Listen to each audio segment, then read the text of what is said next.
Simplify. Minus 2 into bracket 5x plus 8y plus 3 into bracket 2x minus 7y. Solution. Minus 2 into bracket 5x plus 8y.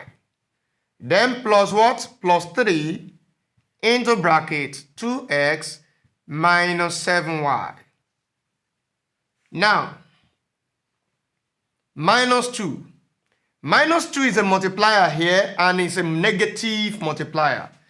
This minus 2 will be used to multiply this first.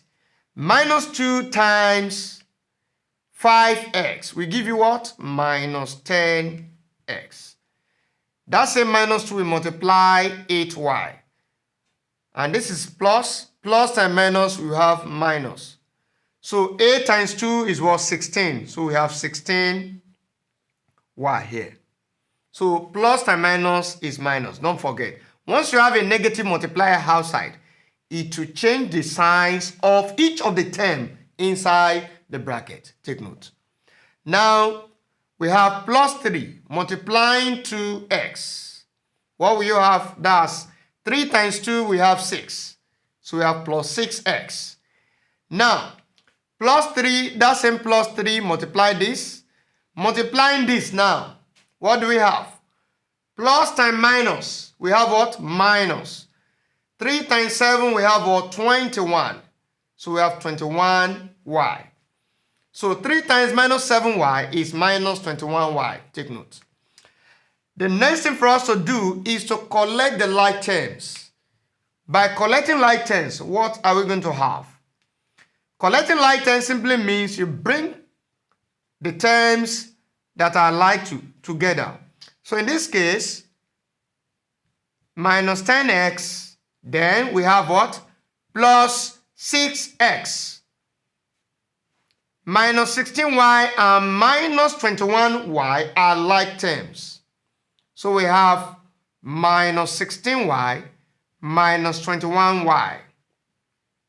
Now, minus 10x plus 6x. What are we going to have?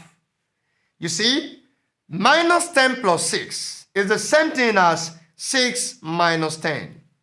What is 6 minus 10? 6 minus 10 is minus 4. So hence, minus 10x plus 6x will give us minus 4x. Now, minus 16y minus 21y. You see, if you have 16 plus 21, normally we have what? 37. Now, minus 16 minus 21. Minus 16 minus 21 simply means minus 16 plus minus 21. So addition of negative, the answer is still going to be negative. So you are going to have what? Negative what? Negative 37. So it means that minus 16y minus 21y will give us what? Minus 37y. So the answer to this question is minus 4x minus 37y. That is the solution to the problem. Thank you.